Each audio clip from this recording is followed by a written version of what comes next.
L'Europe à la une, bonjour Dany. Bonjour Maxime. Daniel Cohn-Bendit, chronique un peu particulière aujourd'hui puisque vous aussi vous nous emmenez à Cannes, je le disais, vous y avez présenté hier votre documentaire La Traversée réalisé avec Romain Goupil et vous avez donc monté les marches, on a vu Dany en smoking. Exact. Oui, ces marches mythiques, 4 minutes 35 secondes, 4 dixièmes, 3 centièmes.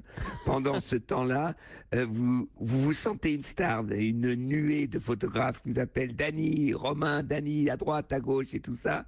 Et donc vous montez en haut, Thierry Frémaux et Pierre Lescure qui vous accueillent bras ouverts.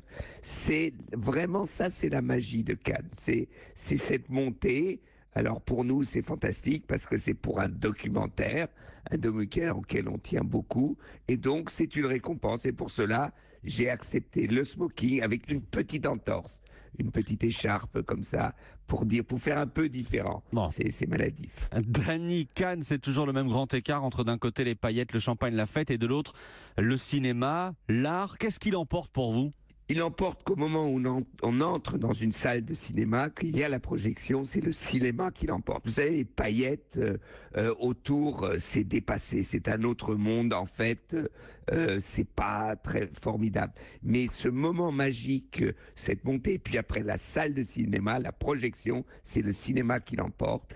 C'est cet art spécial qui nous fascine, qui nous irrite souvent, et qui nous émerveille. Dany, votre documentaire, qu'est-ce qu'il raconte en 2 mots et quand est-ce qu'on va pouvoir le voir, nous ? On le voit le 21 mai sur la 5 à 20h50 et c'est une traversée de la France où on rencontre des gens, des pêcheurs, instituteurs, des jeunes, des vieux. C'est vraiment des gens de droite, de gauche, d'en haut, d'en bas. Bref, c'est une mosaïque de la France.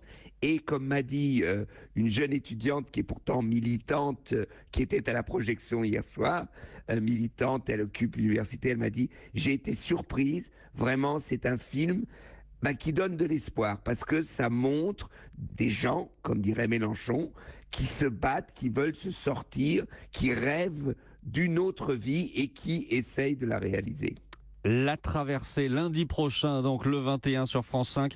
Merci Dany, à demain. À demain Maxime, ciao.